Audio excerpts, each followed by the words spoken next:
Oke, halo semuanya, seperti yang kita ketahui bahwasannya bagi teman-teman yang tidak lulus seleksi alias R2 maupun juga R3 ini nanti akan tetap diupayakan untuk diangkat menjadi P3K paruh waktu. Dan pada video ini kita akan menggali informasi lebih lanjut, yaitu ternyata di sini ada 10 poin penting PP Manajemen ASN tentang P3K paruh waktu. Nah, di sini kira-kira seperti apa untuk jam kerjanya, kemudian gajinya berapa, tunjangannya dapat atau tidak, kemudian apakah dapat SK dan juga nomor induk P3K. Selengkapnya kita akan cari informasinya lebih lanjut bersama-sama ya. Namun sebelum kita lanjutkan, perlu saya ingatkan bagi kakak yang mungkin baru pertama kali menemukan Crispy Channel, silakan klik tombol subscribe-nya dan aktifkan notifikasi loncengnya. Sehingga nanti ketika ada video terbaru, kalian nggak akan ketinggalan informasi. Seperti yang kita ketahui bahwasannya di sini untuk pegawai non-ASN ini khusus yang terdaftar di database BKN ya. Jadi yang nantinya akan diangkat menjadi P3K paruh waktu itu adalah hanya pegawai non-ASN yang terdaftar di database BKN, ini nanti akan diangkat menjadi P3K paruh waktu. Seperti yang kita ketahui di sini di poin pertama ya, yaitu dalam hal jumlah pelamar yang telah mengikuti 10 tahapan seleksi P3K ini melebihi jumlah penetapan kebutuhan, maka pelamar ini diangkat ya menjadi P3K paruh waktu. Ini adalah bagi teman-teman yang melamar di tahap 1 namun kalah rankingan ataupun juga tidak kebagian informasi, nanti diangkat menjadi P3K paruh waktu. Begitu juga dengan teman-teman yang di sini sebetulnya terdaftar di database BKN, namun kalian lebih memilih untuk melamar CPNS, kemudian tidak lulus seleksi SKD maupun juga SKB, ini juga diangkat menjadi P3K paruh waktu. Jadi basisnya itu adalah teman-teman yang terdaftar di database BKN, ini nanti yang akan diangkat P3K paruh waktu. Terkait tentang konsep P3K paruh waktu, itulah di sini nanti kita akan mengetahui mulai dari yang pertama, definisi atau pengertian dari P3K paruh waktu itu seperti apa, kemudian jenis jabatan P3K paruh waktu apa saja, kemudian kriteria dan syarat P3K paruh waktu, kemudian status P3K paruh waktu, penetapan status kepegawaian, nanti akan mendapatkan NIP ya. Mekanisme pengangkatan dan pemberhentian P3K paruh waktu, inilah terkait masa perjanjian kerja. Kemudian mekanisme kerja P3K paruh waktu apa, kemudian pengelolaan kinerja P3K paruh waktu, hak dan kewajibannya, penghasilan, upah, kemudian juga disiplin kerja, kemudian juga mekanisme pengangkatan dari P3K paruh waktu menjadi P3K penuh waktu. Dan untuk yang pertama yaitu apa itu P3K paruh waktu, seperti yang dijelaskan oleh Bapak Abbas Subagja ya dari Kementerian RP. Ya benar di sini pegawai P3K paruh waktu itulah pegawai yang diangkat berdasarkan perjanjian kerja dan diberikan upah sesuai ketersediaan anggaran pada instansi pemerintah ya. Jadi setelah pegawai yang diangkat berdasarkan dari perjanjian kerja dan diberikan upah sesuai dengan ketersediaan anggaran. Jadi kalau misalkan melihat pada ketersediaan anggaran ini sepertinya nanti antara daerah satu dengan yang lain bisa jadi berbeda ya untuk penggajiannya. Nah kemudian di sini yaitu mereka yang nantinya itu akan masuk di paruh waktu ya adalah pegawai non-ASN yang terdaftar dalam panggilan database BKN, kemudian telah mendaftar dan mengikuti seleksi P3K tahap 1 atau tidak lulus seleksi CPNS.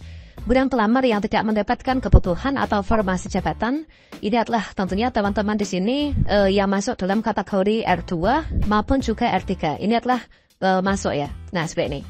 Kemudian berlaku dalam masa transisi. Nah ini teman-teman, jadi untuk pengertian dari P3K paruh waktu adalah pegawai yang diangkat berdasarkan dari perjanjian kerja diberikan upah sesuai dengan ketersediaan anggaran di instansi masing-masing.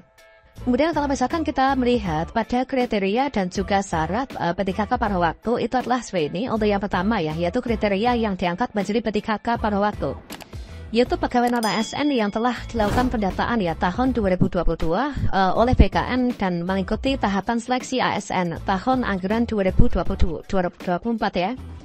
Ini jadi teman-teman itu harus masuk di database BKN dan sudah mengikuti tahapan seleksi ya. Kemudian yang B yaitu pegawai non-ASN lainnya yang telah mengikuti tahapan seleksi P3K tahun anggaran 2024, kemudian pegawai non-ASN yang mendaftar pada pengadaan P3K namun tidak mendapatkan formasi. Kemudian tidak tersedia anggaran belanja pegawai ya. Kemudian untuk syaratnya sendiri kalau misalkan kita lihat, ini adalah memiliki ijazah sesuai dengan syarat dan jabatan yang akan diduduki. Dan ijazah ini wajib ya kepemilikannya, yaitu sebagai dasar untuk nanti pengangkatan, kemudian juga sebagai dasar untuk penggajian, penggulungan ya. Kemudian salah berikutnya terdata dalam database atau memiliki masa kerja minimal 2 tahun pada saat mendaftar seleksi ASN. Kemudian mendaftar dan telah mengikuti seleksi ya di tahun 2024.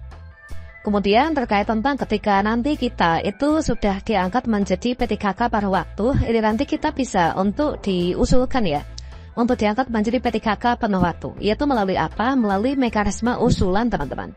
Ini ya, usulan pengangkatan P3K pada waktu menjadi P3K, yaitu dalam hal pegawai yang terdaftar dalam pangkalan database BKN. Ini pegawai non-ASN pada BKN telah diangkat menjadi P3K pada waktu, maka berikutnya nanti instansi pemerintah mengusulkan pengangkatan menjadi P3K berdasarkan pertimbangan ketersediaan anggaran, kemudian juga dari hasil penilaian ataupun juga evaluasi kinerja. Jadi meskipun teman-teman nanti diangkat menjadi P3K pada waktu, nanti kinerjanya harus baik ya. Supaya apa? Supaya bisa diusulkan untuk diangkat menjadi P3K penuh waktu. Jadi kalau misalkan di sini kita lihat, yaitu mekanisme pengangkatan P3K dari pada waktu menjadi P3K penuh waktu, itu ditetapkan sebagai pegawai pada instansi pemerintah dan diberikan nomor identitas ya. Identitas di sini adalah artinya itu nomor induk teman-teman.